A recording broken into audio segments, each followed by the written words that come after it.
சாய் சொல்வாக்கு.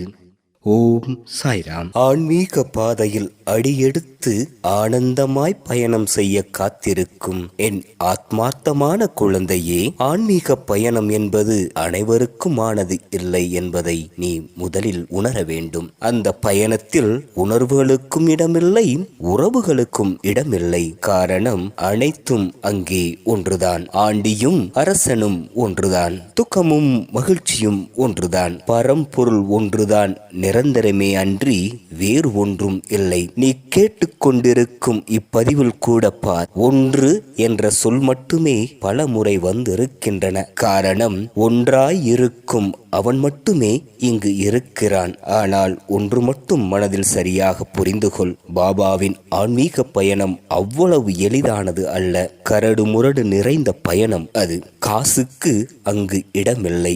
ஆனால் அந்த